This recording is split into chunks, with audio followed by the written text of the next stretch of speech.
읽은 마태복음 26장 17절 18절 말씀을 통해서 죽음의 서고, 즉 죽음을 시작하는 첫머리, 최후의 만찬이라는 제목으로 하나님의 말씀을 함께 나눠보려고 합니다. 예수님의 죽음을 미리 준비한 요인이 있었습니다. 지난 시간까지 우리가 살펴보았습니다. 베다니에 있을 때 베다니의 한 여인이 예수님의 머리에 향유를 깨뜨려 붓고 예수님의 죽음을 준비합니다. 그 뒤에 예수님은 대제사장들이 보낸 군병들에 의하여 붙들리시기 전에 제자들과 함께 유월절 만찬을 가졌습니다. 원래 유월절 의식은 이스라엘 백성이 휴례독할 때 마지막 10번째 재앙이 내리기 전에 어린 양의 피로 문지방과 문설주에 바르게 되었을 때 그들이 죽지 않고 살아난 것을 기념하는 의식이었습니다. 그런데 예수님은 이 유월절 식사, 유월절 의식을 새로운 의식으로 바꾸셨습니다. 즉 이스라엘 백성의 마지막 유월절은 우리 기독교인들에 있어서는 최초의 주의 만찬이 된 것입니다. 옛날 이스라엘 백성이 어린 양의 피로 애굽에서 구원을 얻었던 것처럼 이제 모든 사람들은 하나님의 아들 예수님의 피로 구원을 얻게 된 것입니다. 우리가 잘 아는 최후의 만찬이라고 하는 그림이 있습니다. 이 그림은 보시는 대로 이것은 아주 환하게 좀 바꿔놓은 그림입니다. 이 그림은 1400년대에 그려진 그림이기 때문에 그리고 이 그림은 한 성당의 식당에 그려져 있는 그림입니다. 그리고 이 그림은 액자에 넣어져 있는 그림이 아니라 한쪽 벽에 직접 그려져 있는 그림입니다. 이 그림의 이름은 최후의 만찬이라고 레오나르도 다빈치라고 하는 사람이 그린 그림입니다. 이 그림은 자 잠깐 보시면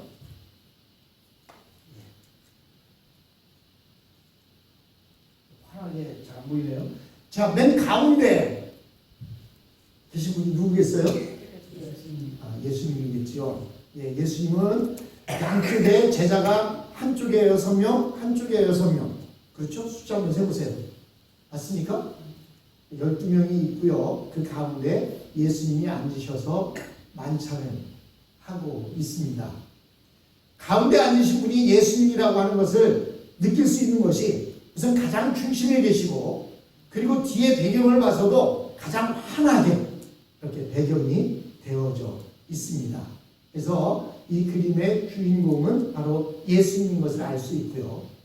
여기에서 우리가 좀 더 주의 깊게 찾아볼 수 있는 것 가운데 자, 누가 가룟 유다겠어요? 그림 보세요. 누가 가룟 유다 같아요? 자, 누가 가룟 유다냐면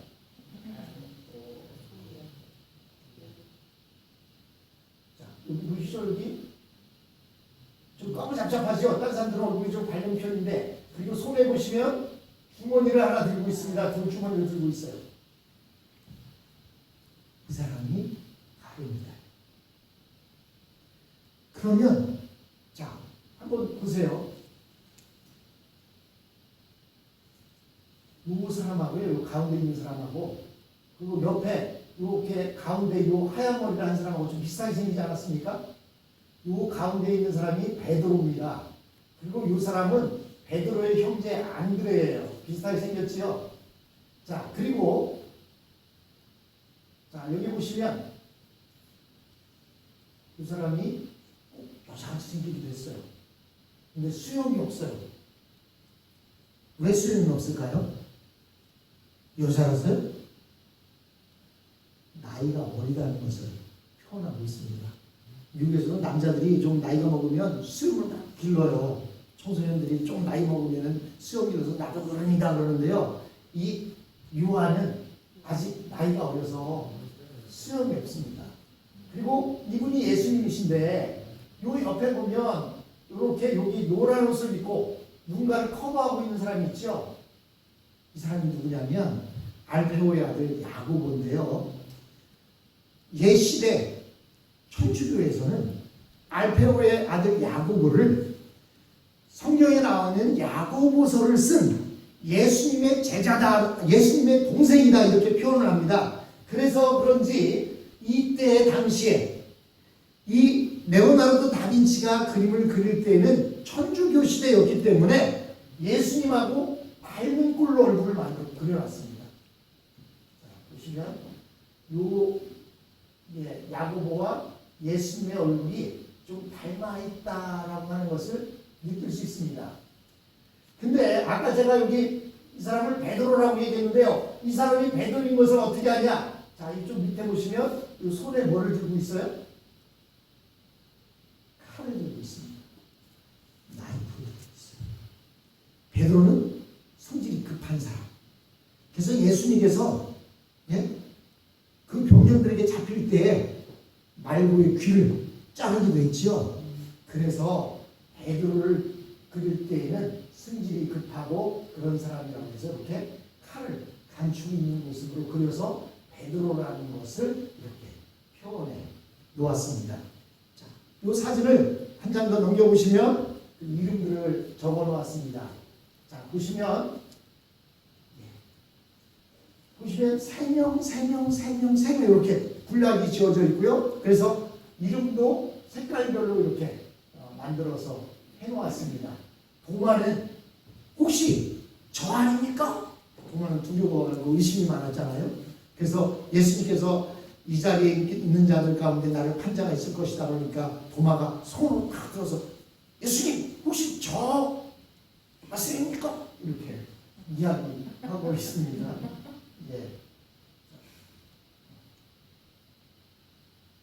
이 도마입니다. 이 뒤에가 도마. 자, 그리고 요 유대라고 있는데요. 이 유대는 성경에 보면 다데오라고도 이렇게 표현했습니다. 시몬과 다데오 가룟유다라 이렇게 말하고 있는 그 유대 다데오입니다. 저 이쪽에 있는 자 여기 보시면 큰 야고보가 있어요. 큰 야고보와 요한이 얼굴이 좀 닮았습니다. 왜 닮아요? 둘은 형제이기 때문입니다.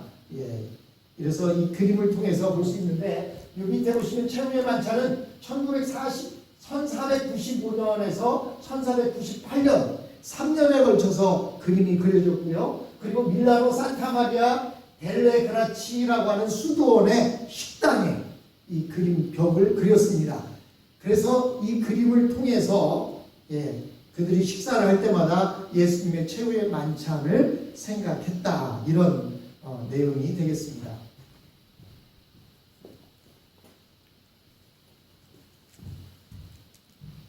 그런데 여기에서 한 가지 이야기할 수 있는데 많은 어떤 사람 가운데는 아까 제가 수염이 없는 사람 누구라고요? 요한. 예수님이 사랑하시던 제자 요한. 그 요한이 수염이 없는 이유가 있다. 그 요한이 아니고 막달라 마리아다. 이렇게 이의를 제기하는 사람들도 있습니다. 그런데요, 이 그림이 그려진 시기가 언제냐면 아까 말씀드린 대로 1495년에서 1498년 사이에 그림이 그려졌습니다. 1495년은 예수님이 이 땅에 계시고 떠나신 지 몇 년 뒤에요? 1400년이 지난 뒤에 레오나르도 다빈치라고 하는 이 사람이 그림을 그릴 때 모델들을 앉혀놓고 그림을 그렸습니다. 그렇기 때문에 이 그림에 그려진 그 모습을 보고 예수님의 12제자 안에 또 예수님이 최후의 마지막 만찬할 때 거기에 막달라 마리아가 앉아 있었다라고 이야기하는 것은 전혀 맞지 않는 이야기입니다. 또 지금 이 그림은 레오나르도 다빈치가 자기가 살고 있는 시대, 자기의 생활 방식대로 그림을 그렸어요. 왜냐하면 예수님 당시에 유대인들은 저렇게 테이블에 앉아서 식사를 하지 않았습니다. 어떻게 했어요? 비스듬히 기대어서 그 자세로 우리는 책상 다리에 앉아서 밥을 먹지만 저들은요 약간 비스듬히 누워서 그렇게 앉아서 식사를 했기 때문에 저 그림은 그 레오나르도 다빈치가 자신의 생각 속에서 그때 상황을 그때 현대에 맞게 그려 놓은 것입니다. 그렇기 때문에 저 그림에 나타난 사람이 여자냐 남자냐 저 얼굴이 진짜 그 얼굴이 아니냐는 것은 별 의미가 없는 것입니다. 뿐만 아니라 이집트에는 아주 큰 강이 흐릅니다. 그 강의 이름이 바로 나일강이에요. 근데 이 나일강을 거슬러 가다 보면 나그 함마디라고 하는 그런 도시가 나오는데요. 거기에서 아주 오래전에 파묻어두었던 고대 문서가 많이 발굴이 되었습니다. 그 문서 중에는 도마 복음서도 있고요. 그 문서 중에는 가룟 유다 복음서라는 복음서도 그곳에서 나왔습니다. 여러분 우리가 가지고 있는 성경은 66권으로 되어 있는데 정경이라고 합니다. 영어로 캐논이라고 하는데요. 정경, 즉 이것은 정확한 하나님의 말씀이다 하고 66권으로 지정되어 있는 것을 정경이라고 말합니다. 그런데 성경 말씀, 이 66권에는 들지 않지만 그와 같은 권위를 가진 성경이 있는데 그것을 보고 외경이라고 합니다. 정경 안에 66권 안에 들지는 않지만 그 외에 하나님의 말씀인 성경이 있다. 그것을 보고 외경이라고 합니다. 그런데요 이것도 저것도 아닌데 하나님의 말씀처럼 가장되어서 그때 시대를 이야기하는 성경이라는 말씀이 있어요. 그것을 보고 위경이라고 합니다. 위자는 거짓 위자를 써서 위경, 거짓 성경이다. 그 위경 가운데 하나가 바로 가룟 유다 복음서예요. 그런데 그 가룟 유다 복음서에는 어떠한 내용이 나오냐면 가룟 유다가 예수님을 배반하게 된 것은 예수님이 가룟 유다에게 그렇게 하라고 시켰기 때문이다 라고 하는 내용이 나와 있습니다. 뿐만 아니라 그 가룟 유다 복음서에는 예수님이 막달라 마리아와 결혼했다 라는 내용도 나오고 있습니다. 그러나 이 나그 함마디라고 하는 그곳에서 나온 그 고대 문서들은요 그 오래전 시대에 이건 거짓된 것이다, 잘못된 것이다 해서 그 문서들을 파묻어 버렸습니다. 그런데 그것이 오랜 후가 되어서 그 지역을 개발하다 보니까 그것이 거기서 나온 겁니다. 이 나그 함마디는 에서 나온 문서들은 이미 옛날에 이단으로 정제되었고 그래서 그 문서를 땅에 파묻어 두었는데도 다시 그게 세상에 나와서 많은 예수 믿는 사람들을 반대하는 그런 내용으로 이 책들이 사용되어지고 있는 것을 볼 수가 있습니다. 제가 대학에 다닐 때 뮤지컬 가운데 슈퍼스타 지저스라고 하는 뮤지컬이 있었습니다. 여러분 미국에서도 있었던 걸로 알고 있는데 그 뮤지컬을 한번 보러 갔던 기억이 있는데요. 거기에 보면 그 슈퍼스타 예수 그리스도 지저스 크라이스트라고 하는 그 뮤지컬에서는 예수님을 아주 인간적으로 그려놓고 있습니다. 거기에 가룟 유다 역을 맡은 사람이 거기서 나오는데 그 사람이 노래를 하는데 내가 어떻게 그를 사랑할 수 있는가라고 하는 그러한 노래를 부르는데 그 노래 내용 안에는 자기가 예수를 배신하지 않으면 안 되기 때문에 예수님을 배신할 수밖에 없었다라고 이렇게 노래하는 장면이 나오는 것을 봅니다. 이렇게 예수를 믿는다고 하는 것은 믿음이 없이는 믿기가 어렵습니다. 세상의 많은 것들은 자꾸 예수 믿는 사람들을 유혹합니다. 거짓 성경으로 유혹하고 거짓말로 유혹합니다. 그 유혹에 넘어가지 않는 것도 우리가 믿음을 지키는 한 가지 비결이 되겠습니다. 여러분 우리나라 사람들이 우리나라의 꽃이 뭐죠? 무화예요. 무화 꽃이 이쁘던가요? 무화 이뻐요? 정말 이뻐요? 작년만큼 이뻐요? 무궁화 이쁜 곳이 아닙니다. 여러분 무궁화 미국에 있는 무궁화꽃은 좀 이뻐요. 미국에서 보는 무궁화꽃은요 잎도 좀 넓고 술술이 이렇게 쭉 길게 나와 있어서 이쁜데 한국 무궁화는요 색깔도 뭐 핑크가 핫핑크도 아니고 흐릿흐릿한 핑크색에 그리고요 무궁화 나무에는 얼마나 찐득이들이 많이 끼는지 무궁화 나무에는 찐득이가 잔뜩 낍니다. 그리고 무궁화 꽃은요 한번 폈다 치면은요 시들시들 말라 비틀어서 아주 그냥 끝까지 매달려 있다가 떨어집니다. 그 무궁화꽃이 대한민국의 국화예요. 왜 대한민국의 국화가 무궁화인지 아십니까? 우리 대한민국 민족을 똑 닮았어요. 한번 보세요. 대한민국 민족은요 키가 크거나 잘생기거나 한 것도 아닙니다. 어디에 툭 드러나는 것도 아닙니다. 그리고요 끈질깁니다. 끈질겨요. 끝까지 매달려 있어요. 예? 그냥 죽을 때까지 매달려 있다가 그냥 죽어도 똑 떨어지면 근데요 그 무궁화나무에 얼마나 찐득이가 많이 껴요. 중국으로부터 오랑캐로부터 저 외놈으로부터 그냥 세계 열방들이 심지어는 저 러시아까지 전쟁에 참여하고 미국도 와서 전쟁을 하고 가진 그 5,000년 역사 속에 전쟁이 없을 때가 없을 정도로 그렇게 아주 찐득이들이 많이 껴서 그것이 바로 무궁화예요. 그래서 저는요 누가 국화를 그걸로 만들었는지 몰라도 국화를 바꿨더라면 우리 민족성도 바뀌지 않았을까 그런 생각도 해봅니다만 그래도 우리 민족을 꼭 닮은 꽃이 무궁화 그건 확실한 것 같습니다. 뿐만 아니라 한국 사람들이 제일 좋아하는 노래가 뭐예요? 아리랑 아닙니까?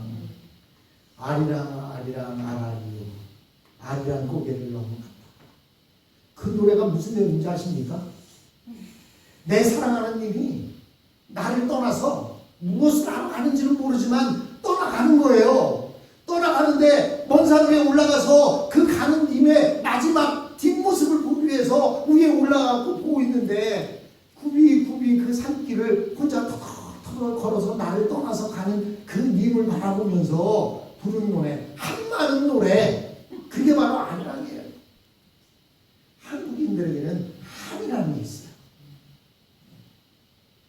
그런데요 이와 마찬가지인 백성이 있어요. 그게 누구냐? 바로 이스라엘 백성들입니다. 한번 이스라엘 성경 역사를 보세요. 전쟁이 없었을 때가 없고요. 그냥 세계 열방들이 그 이집트나 바벨로니아나 아수르나 시리아나 그냥 어떻게든지 그 이스라엘을 잡아먹으려고 근데 오늘날까지도 저렇게 버티고 잘 살고 있지 않습니까? 한국과 이스라엘은 참 닮은 데가 많아요. 근데 이 이스라엘 백성들에게도 한많은 사람의 이야기가 있어요. 그 한많은 사람의 이야기, 그 사람의 이름이 슬픔의 사람이라고 이렇게 이야기합니다. 영어로는 Man of Sorrows라고 이렇게 되어 있어요. 이스라엘 백성들은 이 한많은 사람, 슬픔의 사람을 이사야서를 통해서 보았습니다. 어떤 사람이 있었는데 그는 아주 연약한 몸을 가지고 이 세상에 태어났습니다. 그는 이스라엘에 살면서 환난과 질고를 많이 겪었습니다. 그런데 이분은 너무나도 볼품이 없었고 그래서 아무도 그를 귀하게 여기지도 않았습니다.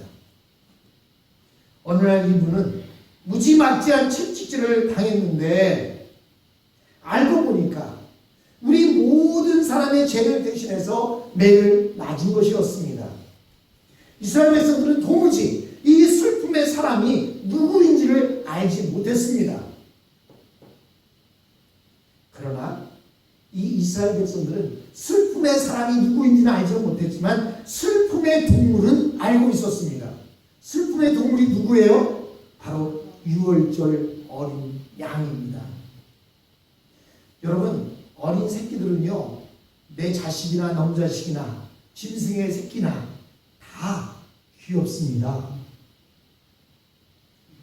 그런데 하나님께서는 해마다 유월절만 되면 그 어린 양을 잡아서 그 피로 제사를 드리도록 했습니다.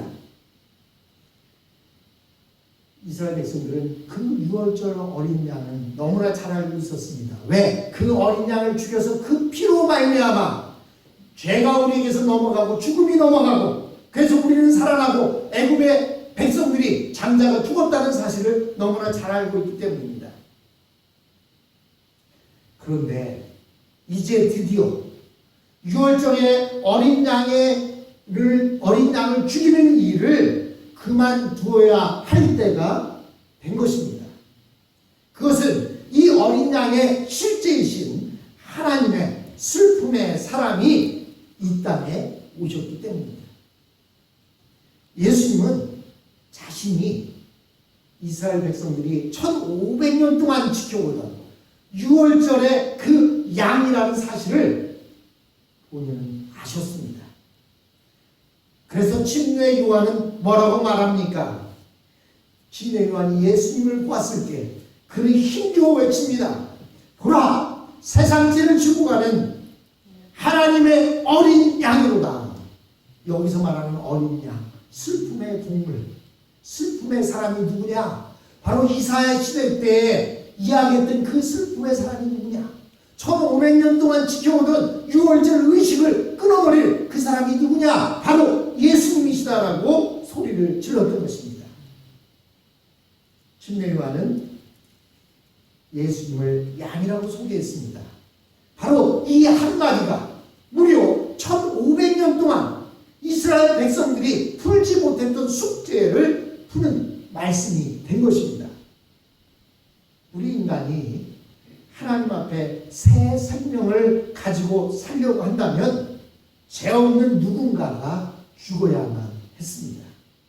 그러나 인간들은 모두 죄인이기에 다른 사람을 대신해서 죽을 수가 없습니다. 그래서 하나님께서는 죄 없는 하나님의 아들을 세상에 인간으로 보내셨습니다. 예수님이 이 세상에 오신 목적은 출세나 성공이 아니라 우리 모든 인간의 죄를 대신 짊어지는 슬픔의 사람으로 오신 것입니다. 예수님께서는 하나님의 말씀을 깊이 묵상하는 가운데 이번 6월절이 자신이 죽을 때라는 것을 알고 계셨습니다. 그러나 현실적으로는 예수님이 이번 6월절에 죽는 것은 불가능했습니다. 왜 불가능했어요? 26장 1절과 2절에 보니까 예수님을 죽이자고 얘기했는데 이번 6월절에는 말자라고 결의를 합니다. 왜 이번 6월절에는 하지 말자고 했어요? 밀란이 날까 두렵기 때문이다 라고 이야기합니다. 즉 예수님은 하나님의 말씀을 묵상하는 가운데 이번 6월절에 죽으셔야 되는데 예수님을 죽이기로 작정한 사람들은 죽이려고 안 해요. 왜? 혹시 밀란이 일어나면 안 되니까. 그러나 예수님은 모든 것이 하나님의 뜻대로 이루어질 것을 아셨습니다. 그래서 예수님은 자신이 십자가에 죽으시기 전에 제자들에게 어떤 중요한 것을 가르쳐 주기를 원하셨습니다. 그것은 예수님이 죽으시는 것은 하나님의 뜻이다 라는 것입니다. 또 우리 모든 인간의 죄를 대신해서 죽는 것이다 라고 하는 것을 제자들에게 알게 하기를 원했습니다. 그리고 또 하나는 예수님은 반드시 죽음에서 부활하셔서 제자들과 다시 만날 것이라는 사실이었습니다. 그러나 제자들은요, 이 두 가지 사실을 믿을 수도 없었고 이해할 수도 없었습니다. 그래서 예수님은 제자들과 함께 마지막 6월절 만찬 식사를 하게 된 것입니다. 이때 예수님께서는 제자들과 떡과 잔을 가지고 약속하시기를 이것은 내 살이고 내 피다 라고 하면서 제자들에게 먹으라고 하셨습니다. 사실 그런데 예수님께서 이것은 내 살과 내 피라고 이야기하면서 떡을 나누셨는데 그게 잘못 와전되어서 많은 사람들이 예수를 믿는 사람들은 사람을 잡아먹는 사람들이다. 사람의 피를 마시고 사람의 살을 먹는 사람이다. 라고 해서 핍박을 받게 되는 계기도 되었습니다. 이렇게 예수님의 식사는 마지막 만찬이었지만 우리에게 있어서는 최초의 주의 만찬이 되어진 것입니다.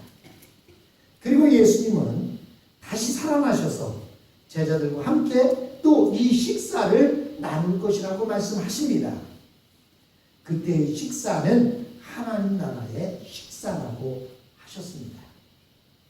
이렇게 예수님의 마지막 만찬은 예수님께서 제자들에게 내가 죽는 것은 하나님의 뜻인 것이고 또 내가 부활해서 너희들과 함께 다시 식사할 날이 올 것이라는 것을 예고하고 있는 것입니다. 사랑하는 성도 여러분, 우리는 주님의 피와 주님의 살을 먹고 마신 자들입니다. 그렇다면 우리는 주님께서 내 죄를 위해서 하나님의 뜻에 따라 죽으시고 또 부활하셔서 우리와 함께 만찬을 나누시기를 원하신다는 사실, 그것을 기억하면서 그 주님을 바라보며 이 땅을 살아가는 저와 여러분이 되었으면 합니다. 다 같이 자리에서 일어나겠습니다. 그리고 이 시간 우리 함께 간주하는 동안 기도하기 원합니다.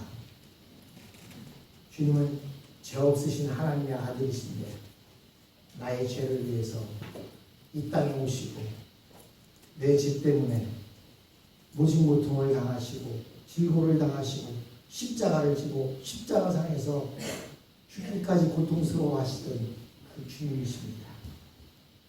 그 주님은 다시 부활하셔서 우리에게 만찬을 준비해 놓고 기다리고 계십니다. 하나님, 그 예수님 때문에 지금의 내가 있습니다. 예수님이 나를 사랑해 주셔서 내가 이렇게 예수를 믿고 영원한 생명을 소유하게 하시니 감사합니다. 그렇게 반주하는 동안 주님 앞에 감사의 기도를 올리는 시간이 되었으면 합니다. 우리 같이 잠깐 기도합니다.